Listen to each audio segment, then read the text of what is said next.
Hello दोस्तों, आप सभी का हमारे चैनल स्टडी ग्रुप एजुकेशन में स्वागत है। आज के इस वीडियो में हम छत्तीसगढ़ शिक्षक भर्ती के लिए सिंधु घाटी सभ्यता और उनसे जुड़े जितने भी स्थल हैं उन सभी के बारे में विस्तार से जानेंगे। अगर आपको वीडियो अच्छी लगती है तो वीडियो को लाइक करना ना भूलें और छत्तीसगढ़ शिक्षक भर्ती से जुड़े ऐसे ही और वीडियो पाने के लिए आप हमारे चैनल को सब्सक्राइब कर सकते हैं। इसके अलावा हमारे मोबाइल एप्लीकेशन पर संचालित टेस्ट सीरीज में भी आप शामिल हो सकते हैं। हमारे मोबाइल एप्लीकेशन पर आपको फ्री टेस्ट भी उपलब्ध हैं जिसे आप दिला सकते हैं। हमारे ऐप के लिंक नीचे डिस्क्रिप्शन बॉक्स में दी गई है, वहां पर जाकर आप डाउनलोड कर सकते हैं। तो चलिए स्टार्ट करते हैं। सबसे पहला हम देखते हैं कि सिंधु घाटी सभ्यता क्या थी। सिंधु घाटी सभ्यता एक स्थल थी जहां पर हमें पुरातात्विक साक्ष्य प्राप्त हुए हैं। इस काल की लिपि को पढ़ा नहीं जा सका। इस काल की लिपि को भाव चित्रात्मक लिपि कहा जाता है, जिसमें भावनाओं को चित्र के माध्यम से प्रदर्शित किया गया था। सिंधु घाटी सभ्यता की जानकारी हमें पुरातात्विक स्रोतों से प्राप्त हुई है। सिंधु घाटी सभ्यता का नामकरण सिंधु नदी के कारण पड़ा है। यह सभ्यता सिंधु नदी के तट पर स्थित है। इस कारण इस सभ्यता को सिंधु सभ्यता कहा जाता है। इस सभ्यता की पहली खुदाई हड़प्पा नामक स्थान पर हुई थी। इस कारण इस सभ्यता को हड़प्पा सभ्यता भी कहा जाता है। सिंधु सभ्यता की जानकारी सर्वप्रथम चार्ल्स मैमन के द्वारा सन 1826 में दिया गया। सिंधु सभ्यता सर्वेक्षण जेम्स कनिंघम 1853 में किया गया और सिंधु सभ्यता लगभग 13 लाख वर्ग किलोमीटर क्षेत्रफल में फैली हुई है। पुरातात्विक विभाग की स्थापना लॉर्ड कर्जन के द्वारा 1904 में की गई और जिसके पहले महानिर्देशक सर जॉन मार्शल थे। सिंधु सभ्यता का नामकरण जॉन मार्शल के द्वारा किया गया और सिंधु सभ्यता की पहली खुदाई 1921 में दयाराम साहनी के द्वारा की गई। सिंधु सभ्यता लगभग 13 लाख वर्ग किलोमीटर क्षेत्रफल में फैला है और इसकी आकृति त्रिभुजाकार है।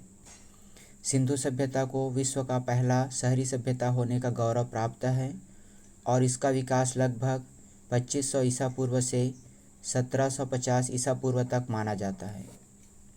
इसके काल निर्धारण कार्बन डेटिंग के माध्यम से की गई। अगर हम इसके विस्तार की बात करें तो इसका विस्तार पाकिस्तान के सूतकोंगेडोर तक है, जो कि पश्चिमी सीमा बनाती है और यह द्वारक नदी के तट पर स्थित है। वहीं उत्तरी सीमा कश्मीर के मांडा में है, जो कि चिनाब नदी के तट पर स्थित है और इसकी खुदाई जगपति जोशी द्वारा सन 1982 में की गई। इसकी पूर्वी सीमा उत्तर प्रदेश के आलमगीरपुर में है, जो कि हिंडन नदी के तट पर स्थित है और इसका उत्खनन का कार्य यज्ञदत्त शर्मा के नेतृत्व में किया गया। इसका दक्षिणी सीमा महाराष्ट्र के दामाबाद में है, जो कि प्रवरा नदी के तट पर स्थित है और यहाँ पर धातु का एक रथ एक्का गाड़ी के प्रमाण प्राप्त हुए हैं। परीक्षा में अक्सर पूछा जाता है कि निम्नलिखित में से किस स्थान पर एक्का गाड़ी के प्रमाण प्राप्त हुए हैं, तो इसका आंसर होगा महाराष्ट्र के दामाबाद में। चलिए अगला देखते हैं हम हड़प्पा स्थल के बारे में। इसके बाद हम विस्तार से जितने भी स्थल प्राप्त हुए हैं और वहां से जो भी साक्ष्य मिले हैं उनके बारे में जानेंगे। इस वीडियो की PDF आप हमारे मोबाइल एप्लीकेशन के माध्यम से भी प्राप्त कर सकते हैं। चलिए देखते हैं हड़प्पा सभ्यता, जिसकी खुदाई सन 1921 में दयाराम साहनी के द्वारा की गई। हड़प्पा सभ्यता रावी नदी के तट पर स्थित है, जो कि वर्तमान पाकिस्तान में है। यह पाकिस्तान के माउंट गोमरी जिला में स्थित है। पिरगट ने हड़प्पा और मोहनजोदड़ो को एक विस्तृत साम्राज्य की जुड़वा राजधानी कहा है। यहाँ पर विभिन्न वस्तुएं मिली हैं, जैसे कुम्हार के चाक, अन्नागार, श्रमिक आवास, मातृदेवी की मूर्ति, लकड़ी की ओखली, लकड़ी का ताबूत, RS-37 कब्रिस्तान, हाथी का कपाल, स्वास्तिक चिन्ह, ये सभी हड़प्पा नामक स्थान से प्राप्त हुए हैं। परीक्षा में इससे प्रश्न बनते हैं कि RS-37 कब्रिस्तान किस स्थान पर प्राप्त हुए हैं, तो इसका आंसर होगा हड़प्पा। चांदी का सर्वप्रथम प्रयोग भी हड़प्पा के लोगों के द्वारा किया गया। अगला स्थल देखते हैं मोहनजोदड़ो, जिसकी खुदाई सन 1921 में राखालदास बनर्जी के द्वारा की गई। यह भी पाकिस्तान के लरकाना ज़िले में स्थित है और यह सिंधु नदी के तट पर स्थित है। यह सिंधु नदी का सबसे बड़ा शहर था और यहाँ मृतकों का एक बहुत बड़ा टीला प्राप्त हुआ है। मोहनजोदड़ो का शाब्दिक अर्थ होता है मृतकों का टीला।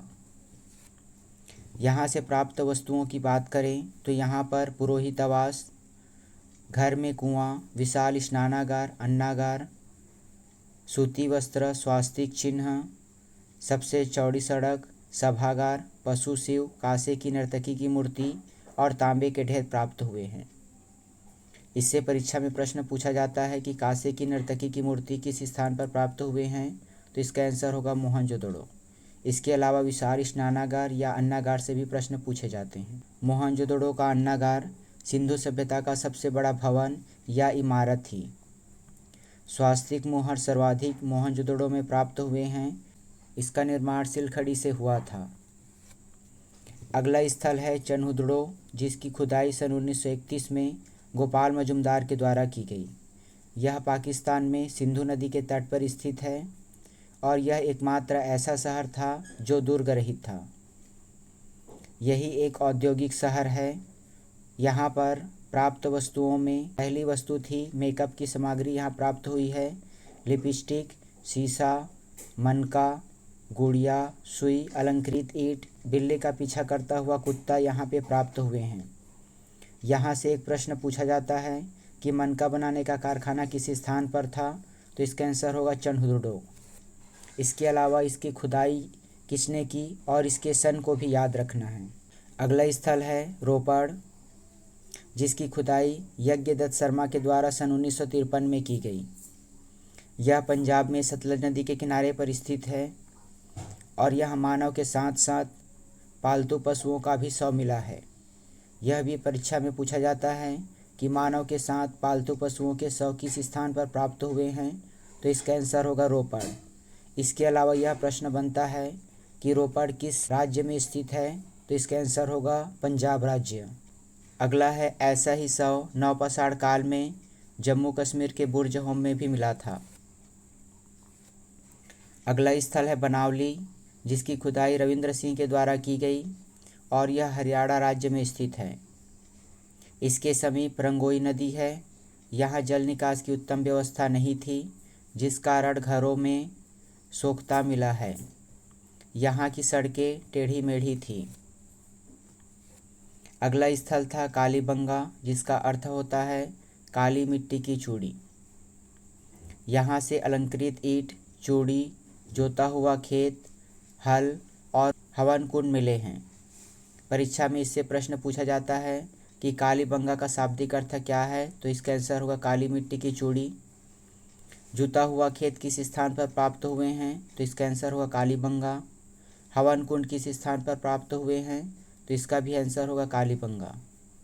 यह राजस्थान में सरस्वती नदी के तट पर स्थित है, जिसे घग्घर नदी भी कहा जाता है। इसकी खोज अलमानंद घोष के द्वारा की गई थी और इसकी खुदाई थापड़ और बीबी लाल के द्वारा की गई। अगला स्थल है धौलावीरा, जो कि गुजरात में स्थित है और यह सिंधु सभ्यता का सबसे बड़ा स्थल है।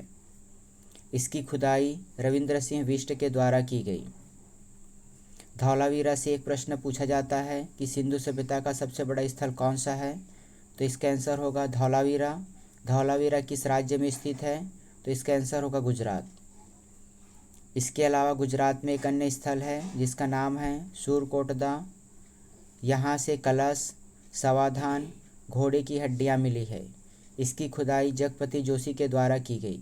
इससे प्रश्न पूछा जाता है कि घोड़े की हड्डियाँ किस स्थान पर प्राप्त हुई हैं, तो इसका आंसर होगा सूरकोटदा। इसके बाद अगला स्थल है लोथल, जिसकी खुदाई एस.आर. राव के द्वारा की गई और यह भोगवा नदी के तट पर अहमदाबाद गुजरात में स्थित है। यह सिंधु सभ्यता का बंदरगाह स्थल था, जिसे गोदीवाड़ा कहा जाता था। यहाँ से गोदीवाड़ा के साक्ष्य मिले हैं। परीक्षा में इससे प्रश्न पूछा जाता है कि लोथल किस राज्य में स्थित है, तो इसका आंसर होगा गुजरात। दूसरा प्रश्न पूछा जाता है कि निम्नलिखित में से किस स्थान पर गोदीवाड़ा के साक्ष्य मिले हैं, तो इसका आंसर होगा लोथल। यहाँ घर के दरवाजे सड़कों की ओर खुलते थे। यहाँ पर फारस के मुहर भी मिले हैं। यह स्थल बंदरगाह होने के कारण यहाँ पर विदेशी व्यापार के भी संकेत मिले हैं। प्राचीन समय में सिंधु सभ्यता के लोगों का फारस के साथ व्यापारिक संबंध थे तो फारस के मोहर यहाँ से प्राप्त हुए हैं। इसके अलावा यहाँ पर युगल समाधान भी मिला है और यहाँ सती प्रथा के प्रतीक भी मिले हैं। परीक्षा में इससे प्रश्न बनता है कि निम्नलिखित में से किस स्थान पर युगल समाधान प्राप्त हुए हैं, तो इसका आंसर होगा लोथल। अगला स्थल है रंगपुर, जो कि गुजरात में स्थित है और यहाँ से धान की भूसी मिली है। सिंधु सभ्यता का सबसे बड़ा स्थल धौलावीरा था, जो कि गुजरात और पाकिस्तान क्षेत्र में विस्तारित है। भारत का सबसे बड़ा स्थल जो वर्तमान में खोजा गया वह था राखीगढ़ी, हरियाणा में स्थित है। बड़े स्थल को लेकर विभिन्न पुस्तकों में अलग अलग प्रमाण प्राप्त हुए हैं। वर्तमान स्थिति की देखें तो सिंधु सभ्यता का सबसे बड़ा स्थल धौलावीरा ही है। तो ये हुआ सिंधु सभ्यता के बारे में जानकारी।